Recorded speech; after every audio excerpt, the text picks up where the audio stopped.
cela dépend de l'heure à laquelle vous êtes en train de suivre votre émission Rema sur la RDC. Nous sommes le samedi 30 mars 2024 et devant le micro votre humble serviteur Emmanuel Kassoussoula. Aujourd'hui, bien chantonnote, nous aurons à faire le décryptage d'un message que nous allons découvrir au début de cette émission.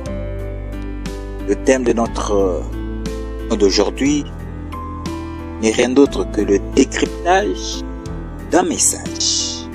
D'un message que nous avons d'ailleurs découvert sur les réseaux sociaux et tenant compte de l'enjeu actuel pour notre nation, la RDC, nous avons jugé indispensable de faire le décryptage de ce message parce que nous-mêmes aussi nous avions eu un message qui, en associant avec cette révélation, nous pouvons en ressortir pensée des dieux par rapport à l'enjeu de notre nation, car notre nation est vers une courbe, une direction qui nécessite de la sagesse pour le salut de cette nation, la RDC.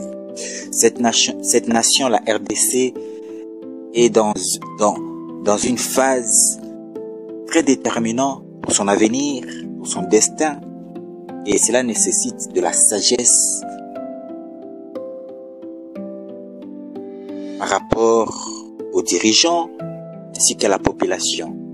Ça demande de la sagesse car nous sommes dans une zone très mouvementée et cela est très important que les dirigeants de cette nation ainsi que la population ainsi que tous ceux qui ont une parcelle d'autorité qu'ils aient de la sagesse pour discerner la pensée et agir selon la pensée de Dieu.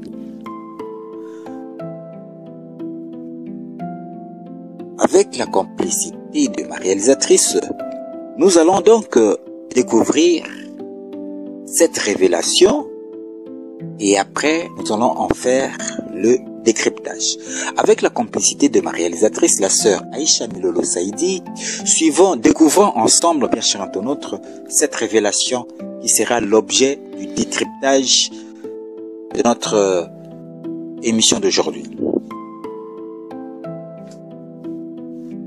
Il aura le deuxième mandat, mais il ne finira pas. Il mourra. Que ce soit deuxième mandat. La seule chose qu'il peut faire, s'il ne réussit pas la réconciliation nationale, il aura le deuxième mandat, mais il ne finira pas. Il mourra. On va les pourchasser ici, on verra ça. On les pourchasse par-ci par. Si il n'amène pas les peuples à la réconciliation, à des choses. La réconciliation nationale est l'hôtel du pays. Il a dédié les pays entre les mains de Dieu. Et le pays ici n'a pas d'hôtel. Quand vous lisez la Bible, aucun roi qui a confié le pays entre les mains de Dieu a manqué de bâtir l'hôtel pour la nation. Et ça, je regrette les pasteurs. Je parle, ils ne nous écoutent pas. Mais à partir du mois de janvier, je vais commencer à le dire à la télé. Je vais dire ça moi. Fati va prendre le deuxième mandat. Mais s'il ne travaille pas à la réconciliation nationale, il va mourir avant la ça ne viendra pas des hommes. Ça sera Dieu qui va l'écarter. Parce que c'est tenu devant Dieu comme un serviteur. Et notre Dieu, c'est un Dieu d'unité.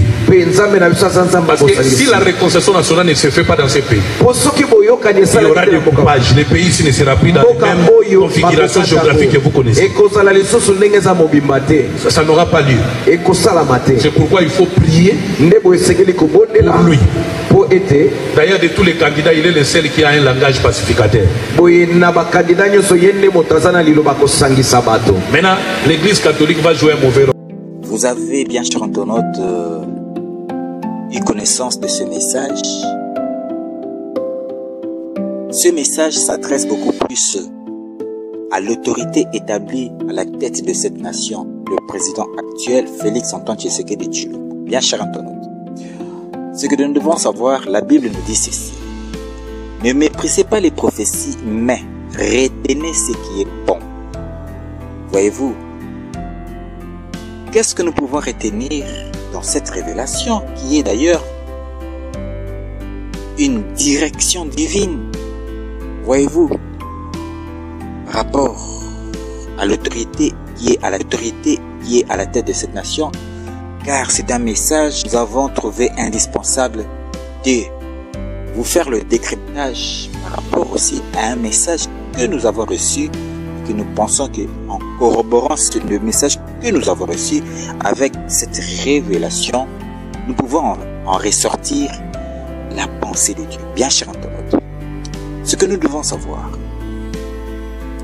Dieu dit ceci: si je n'étais pas venu et que je ne leur ai point parlé, ils n'auraient point péché. Mais maintenant, ils n'ont aucune excuse.